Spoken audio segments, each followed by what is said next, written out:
Eh bien, on commence notre tour des actualités artistiques ce matin avec Kendrick Lamar, qui s'est fâché hier au Festival d'été de Québec. Vraiment. Kendrick Lamar, là, pour vous situer, c'est probablement le meilleur rappeur de sa génération.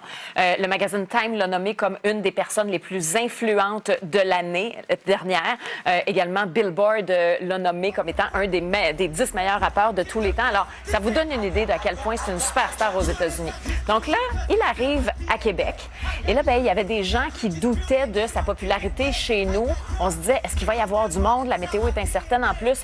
C'était vraiment plein. Un public très jeune qui était au rendez-vous. Mais Kendrick Lamar s'est fâché contre les gens qui étaient dans la foule. D'abord, à un moment donné, il a quitté la scène parce qu'il y avait apparemment un problème d'ordinateur. Donc, il a quitté la scène. Il est revenu plusieurs minutes après. Et ensuite, en plein milieu d'une chanson, il s'est adressé à la foule dans une section à l'avant-scène, une section VIP, en disant aux gens, je ne sais pas si vous êtes du monde de l'industrie, du milieu des médias ou de la musique, mais vous êtes vraiment poche. Puis si vous n'êtes pas content d'être là, bien, fichez dans le camp. Pour vrai? Oui. Et sur un ton vraiment assez agressif. Ah ouais, hein? Ouais, donc, ça a surpris beaucoup de gens. Quand même, il a terminé son spectacle. Le rythme était peut-être moins soutenu. Et à la fin, il a quand même remercié les gens pour les encouragements. Mais il n'a pas fait de rappel. Ah, OK.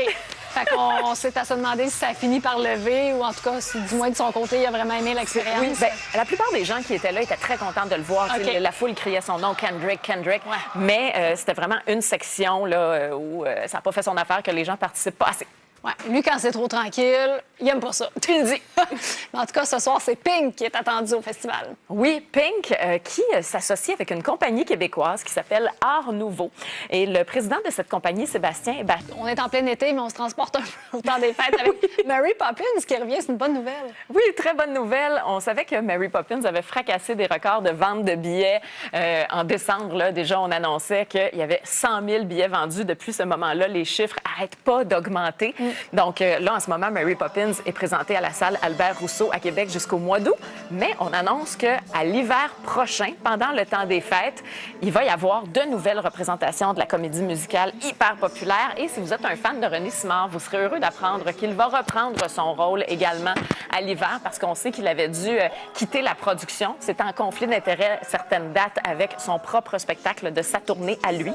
Donc là, il reprend son rôle et Serge Postigo, qui l'avait remplacé sur scène, reprend également la mise en scène. Donc, si vous avez envie d'aller voir ça, ça va être au Théâtre Saint-Denis à Montréal du 9 au 30 décembre prochain. Et les billets sont déjà en vente sur le hahaha.com.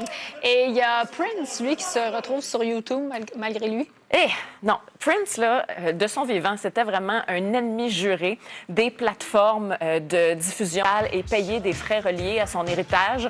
A décidé de faire le plus d'argent possible avec Prince. Donc, depuis hier, sur YouTube, il y a plein de vidéoclips officiels de Prince qui sont disponibles et ils n'ont pas fini d'en ajouter. Ils utilisent même un compte officiel de Prince pour le faire. Il y a Jay-Z qui a critiqué ça beaucoup sur son dernier album. Il a même fait une chanson où il traite ces gens-là de vautours avec des mots très crus, puis il les accuse même de bientôt vouloir vendre son cercueil. Eh mon Dieu. Oui, alors on va se laisser sur... on va rester dans le positif. On va rester en musique. Oui, et on va se laisser sur des images justement d'un clip hyper populaire de Prince qui est maintenant sur YouTube.